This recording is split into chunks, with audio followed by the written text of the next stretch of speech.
नई नहरें निकालने के फैसले के खिलाफ सिंध में धरने और एहतजाज जारी हैं। खैरपुर बबलू बाईपास पर वकला के धरने से बैनुल सूबाई तजारत रुक गई है।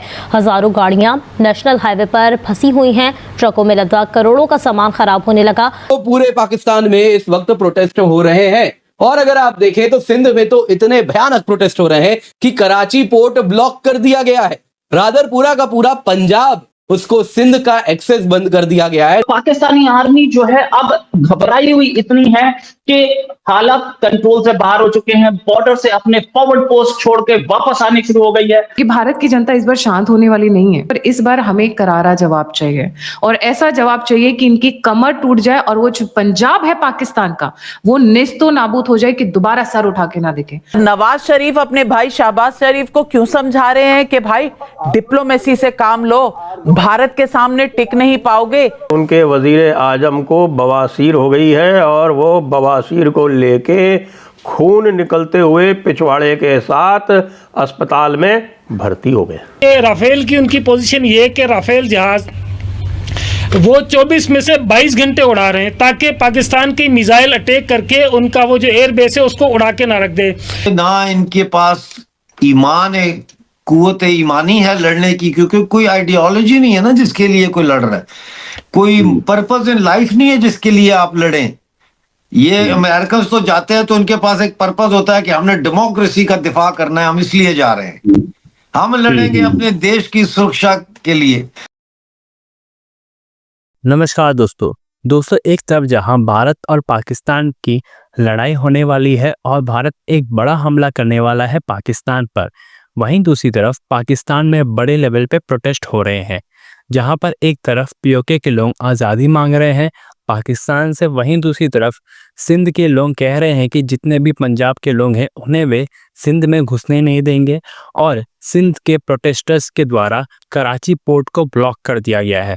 जितने भी ज़रूरी सामान बाहर देशों से पाकिस्तान मंगवाता है उसे भी रोक दिया गया है। यानी कि अब पाकिस्तानी आर्मी भारत से लड़ने के बदले खुद के अवाम से ही लड़ने लग गई है और भारत से लड़ने से पहले ही घुटनों पे आने वाला है, क्योंकि अब सिंध के लोग जितने भी खाद्य पदार्थ और तेल है उन्हें पंजाब जाने नहीं दे रहे हैं और पाकिस्तान के फाइटर जिस टैंक्स फिर कैसे चलेंगे। और बाकी के प्रोविंस जैसे कि आपने देखा खैबर पख्तूनख्वा और बलूचिस्तान के लोग तो पहले ही पाकिस्तानी आर्मी को ठोक रहे हैं, तो अब पाकिस्तान का बहुत दुर्गति होने वाला है कि पाकिस्तान अब 2 टुकड़ों में नहीं 3 या 4 टुकड़ों में अलग होने वाला है। तो चलिए इसी पर आगे पाकिस्तानी मीडिया का रिएक्शन देखते हैं। पाकिस्तान आर्मी की जो कंपनीज है फौजी फाउंडेशन के अंदर आने वाली, वो यहाँ पे अब खेती करेगी और इस प्रकार से अगर आप देखें तो ग्रीन पाकिस्तान इनिशिएटिव जिसको बुला रहे हैं, जिसके द्वारा ये कहीं ना कहीं पूरा का पूरा सिंध का पानी डाइवर्ट करके खेती बाड़ी करने वाले हैं। अब दोस्तों सिंध के लोग इसलिए नाराज हैं, वो कह रहे हैं हमारे हिस्से का पानी आप डाइवर्ट कर देंगे उस रेगिस्तान में और वहां पे पाकिस्तानी फौजी फाउंडेशन कमाएगी पैसे खेती बाड़ी करके, लेकिन हमारा क्या होगा, हमारे जीवन का क्या होगा। पाकिस्तानी फौजी को दोस्तों कोई फर्क नहीं पड़ता, उन्होंने साफ साफ कह दिया कि हमें कोई फर्क नहीं पड़ता, ये चोलिस्तान कैनाल प्रोजेक्ट तो आगे बढ़ेगा।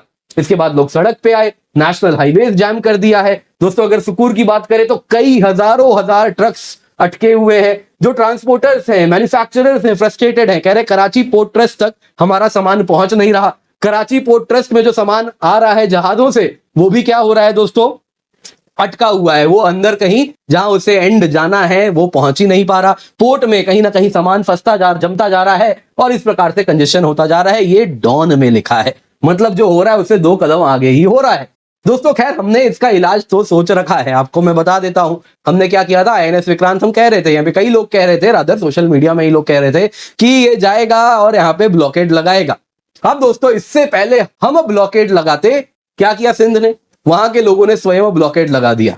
दोस्तों अब कोई बड़ी बात नहीं है, पाकिस्तानी पॉलिटिशियन कल को ये भी बोल सकते हैं कि हम आईएनएस विक्रमादित्य के खिलाफ, आईएनएस विक्रांत के खिलाफ हम जीत गए क्योंकि हमने उससे पहले स्वयं वो ब्लॉकेड लगा दिया अपने पोर्ट पे, आईएनएस विक्रांत को हमने हरा दिया। अब दोस्तों इस प्रकार की बातें वो कर भी सकते हैं, उनकी कोई भरोसा नहीं।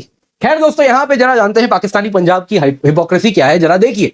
दोस्तों पाकिस्तान कहता है कि इंडस पानी को इस प्रकार से डाइवर्ट करना एक एक्ट ऑफ वॉर है, वो हमें कह रहा है। लेकिन वही पाकिस्तान जो पंजाब के लिए एग्जिस्ट करता है, पाकिस्तान की सरकार जो पंजाब के नीड्स को प्राथमिकता देती है, वो उसी इंडस का पानी सिंध जाने से रोक रही है और उसे डाइवर्ट कर रही है पंजाब में। दोस्तों वहां पे सिंध जहां ऑलरेडी वाटर स्कार्सिटी है उसका पानी वो डाइवर्ट कर रहा है, यानी इंडिया करे तो एक्ट ऑफ वॉर, लेकिन वही पाकिस्तान का पंजाब सिंध के खिलाफ कर रहा है पाकिस्तान की सरकार के द्वारा, तो वो सही है। तो ये दोस्तों दिखाता है कि कितनी ज्यादा इनमें हिपोक्रेसी है।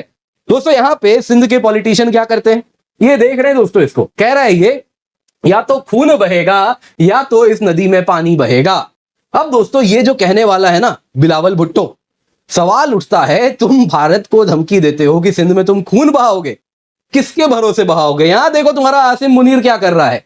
इतने दिन हो गए आसिम मुनीर गायब है, कई कहते हैं बंकर में छुप के बैठा है, तो कई कहते हैं देश छोड़ के भाग गया वो। एक बात तो कंफर्म है, उसके परिवार के लोग तो देश छोड़ के भागे ही है, उसकी बेटी जितनी है उनके भी डिप्लोमेटिक पासपोर्ट है, वो तो तस्वीर भी मैंने आपको दिखाई थी। जी हाँ, उनके डिप्लोमेटिक पासपोर्ट्स हैं और वो सब ले लेके देश सबसे पहले भागे हैं। तो तुम्हारा जनरल गायब बैठा है, कहां है किसी को मालूम नहीं, किसके भरोसे तुम नदी में खून बहाओगे? दोस्तों ये सवाल तो पूछा जाएगा।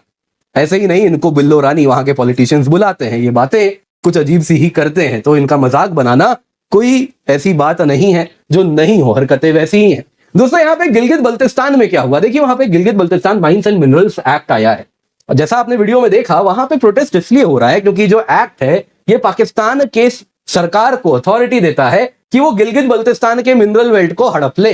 शहबाज शरीफ ऐसा लग रहा है बड़ी दिक्कत में आ चुके हैं। अब बताती हूँ क्यों। कल नवाज शरीफ ने समझाया शहबाज शरीफ को, अपने भाई को, कि देखो ऐसा है, don't mess with India. Kuldeep Dutta ji वाले शो में ही हमने ये पॉइंट कवर किया था। Nawaz Sharif reached out to Shehbaz Sharif saying कि डोंट मेस, कुछ नहीं होना है, फालतू में आपके लंका लगने वाली है, आपकी वाट लगने वाली है, कुछ नहीं होना है। And the way the Pakistani soldiers are abandoning the Pakistani army, वहां पे लड़ने के लिए कोई नहीं बचेगा।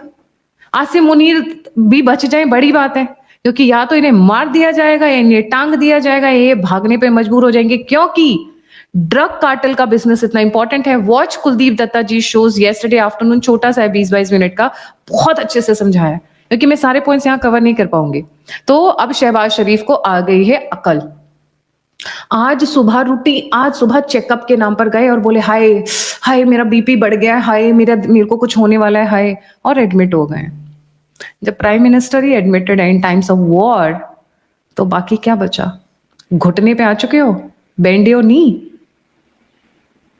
शहबाज शरीफ इतने ड्रामे के साथ पहुंचे हैं ना, ओहो, पाकिस्तानी मीडिया वो कवर नहीं करेगा, डर लगता है ना उन्हें, वो कवर बिल्कुल नहीं करेगा। तो इसलिए कल जो चल रही हैं चीजें ये बड़ी मजेदार है। अब पीएमई हॉस्पिटल में चला गया तो अब इनका क्या होगा, कौन देखेगा? कमांड कौन देगा लड़ने के लिए? After all he is the commander of the arm forces, even if it is Pakistan. Army आगे है, बट ऑफिशियली चिट्ठी पे साइन भी तो करना चाहिए। तो वो तो बीमार हो गए, वो तो हॉस्पिटलाइज हो गए, तो आसिम मुनीर के लिए पेपर कौन साइन करेगा अटैक के लिए? और आसिम मुनीर के पेपर्स पे साइन कौन करेगा, वो तो बाद की बात है। अभी तो जिस तरीके से सिचुएशन है, लड़ने के लिए पहले जनता तो बचे, पहले आपके सोल्जर्स तो बचे। आपने बलूचिस्तान पूरा खाली कर दिया है। This is the best time the Balochis can take over the entire Balochistan, because the Pakistani army has been shifted from Balochistan to the borders, और हमारी आर्मी आराम से